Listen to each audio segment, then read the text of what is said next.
Did you tell your mom at some point, like, I'd like to be an actor, I'd like to try this? Yeah. And what did she say?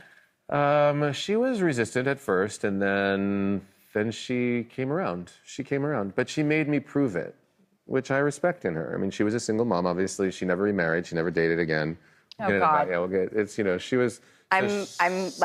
I'm kind of that way, too. Oh, interesting. I realize that the space I have in my life for that might not be human size. Sometimes my space for someone else is the size of a deck of cards, and sometimes it's the size of a small little table. Great, and you know that, and that's important. But I don't know if it's human size. Well, but that can change. It can. You know? If somebody comes into your life and knocks you sideways, yeah, you have happens. no choice but to respond, and for whatever reason, that never happened for her. So a lot of her energy went into me in particular. I was the youngest, and you know, and so she was very protective of me, and she always wanted me to be a lawyer and a politician, and I came to her with this desire, and she made me like. She then found this voice teacher in my hometown of Pittsburgh, PA. And then she like carted me to his house and was like, "Sing for the man." And like then she asked the man to tell her whether or not he thought I could hack it. And I guess I should be grateful that he said yes. And so then she started to soften her resistance to it. And I told her that I wanted to apply to drama school for university. And she eventually said yes. So she supported me in the end. And then by the end, she would like. Is she proud of you? Well, she's gone. She's gone. She's also gone, yeah. Was she proud of you? She was very proud of me. She was too proud of me in the end. Oh.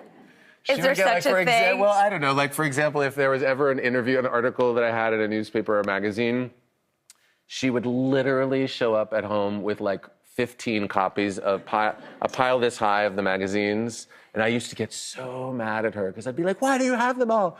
And she would be like, "Well, just in case anybody wants them." And I was like, if they want them, they'll get them themselves. Like, what are you, you know, she became like the arbiter of my success in a way. And so, look, I've been in therapy for a long time, so we could talk all day about how I feel about my mother. Ultimately, I have nothing but gratitude and love and forgiveness and generosity and compassion for my mother in the end.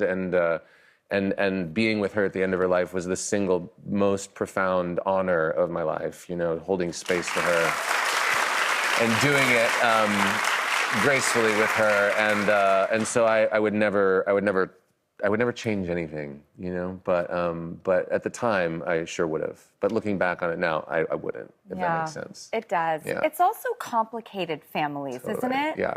I mean, it really is a wonderful segue for the play that I'm doing right now called Cult of Love, which we start performances in. Well, you know, come see it, then you can clap. But thank you. No, we're really excited about it, and we start previews November 20th at the second stage Helen Hayes space on Broadway, and we run through February 2nd there. And it really is a play about family and about what family does to young people, and then how those young people turn into adults. And we're exploring themes of that on Brilliant Minds as well. So I feel like my work right now is a reflection of the work that I've done in my life. And that is like, wow. Okay, you guys, Brilliant Minds, which is such a phenomenal show. It airs Mondays, 10 p.m. on NBC. And Zachary Quinto, I'm so happy to meet you.